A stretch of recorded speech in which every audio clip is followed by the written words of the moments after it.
And this bazalwane is the second reason why uThixo imithandazo yabantu engakhawulezi ukuyiphendula. Bazalwane, uThixo bazalwane reside in the throne. Uhlala esihlalweni sobukhosi uNkulunkulu. Kulesi sihlalo sobukhosi uzwa yonke imithandazo yabantu, including the prayers of the angels nemithandazo yabantu emhlabeni. And yonke imithandazo uNkulunkulu uyiphendula accordingly. uNkulunkulu wethu bazalwane is not unfair. In fact, he is fair. This is the second reason ke bazalwane uba why uNkulunkulu imithandazo yabantu abaningi engayiphenduli. Option B okanye i-second option enza uNkulunkulu angaphenduli. Ngisho ukuthini manje ithi second option? Ufumanisa ukuthi umuntu unento ayicela uNkulunkulu. Meaning uNkulunkulu wakhe noma uNkulunkulu ungu-option A. Uma kodwa lo nto esazi bakayifumani unayo i-backup plan. Option B lo. Lento bazalwane i-wrong. Ndike ndayenza ivideo ngaphambilini nayishumayela lento. I-wrong into yokuba no second option. Akaphenduli uNkulunkulu kumuntu one second option. Unabantu bakho abakusizayo enkingeni onayo. Manje sithi ufuna umsebenzi. And kukhona indawo othenjiswe kuyona. Uthiwa kule ndawo woza ku-interview. Ngilalela. Uthiwa woza ku-interview. And wena before uhambe uye ku-interview uguqa ngamadolo uthandaze ucela ukuthi uNkulunkulu ahambe nawe. Uma uqeda ukuguqa amadolo uthandaze, khuluma ngento ezenzekayo mina.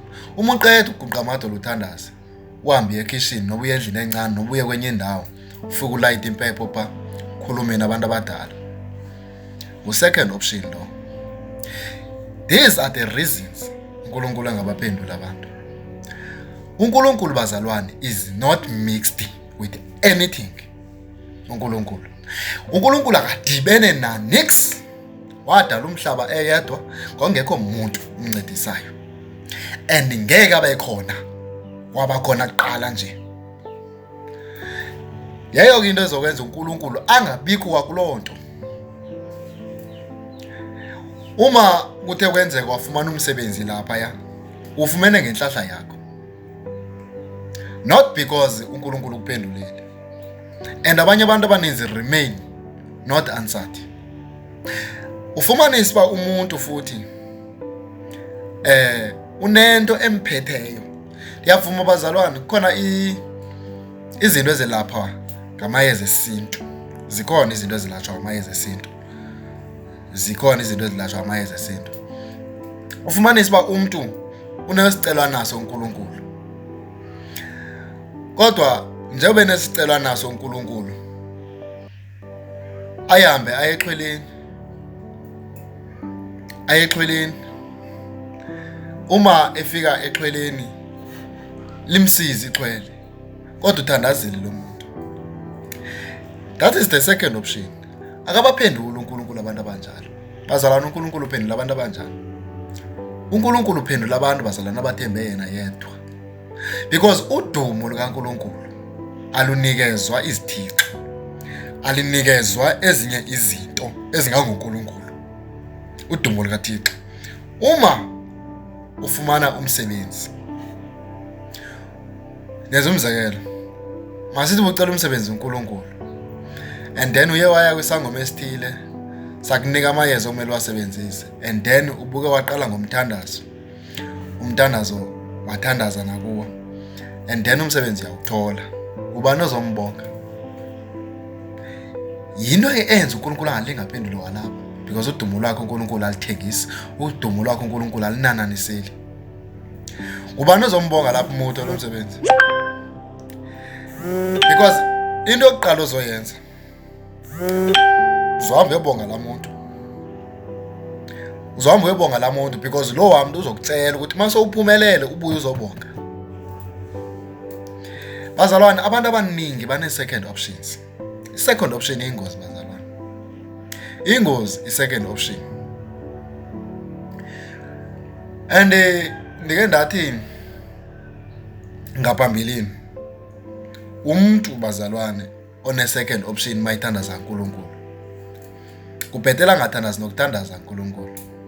Bhetela ngathandazi nokuthandaza uNkulunkulu. Focus kulo nto yakhe i-second option. Because ezo zinto ezo zimenza angaphendulwa uNkulunkulu. Yabona, there was a time lapho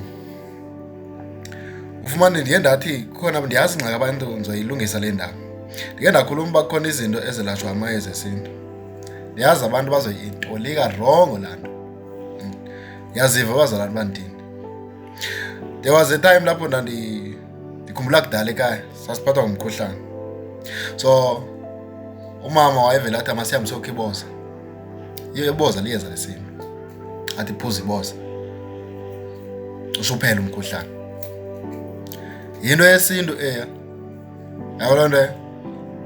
Zininzi nje izinto ezelashwa nje imvelo. Yabo. Even iBhayibhile ayiphikisi lonto.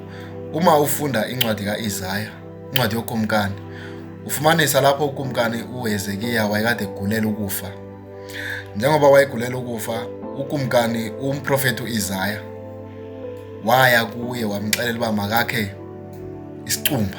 Isicumba ligqabi lemvelo isicumba. Washo uNkulunkulu kuyena uIsaya makhe isicumba. Isicumba amelaphe ngaso, asinqanqathe lapha emzimbeni wakhe, sinqanqathe lapha emzimbeni wakhe uzophila. So ngamandla emvelo lawo ayengeke asebenze uNkulunkulu ayengakhulumanga. So kukhona izinto zemvelo bazalwane ezikwazi ukusiza umuntu. Yabona lo nto? Yes. Ukhona laa nto kuthiwa intoni umaweni. Yabona umaweni xa une-chicken pox, une-rash, namaqhaqhuva amaninzi emzimbeni, uyothi mawuthatha umaweni upende emzimbeni, iyaphela laa nto.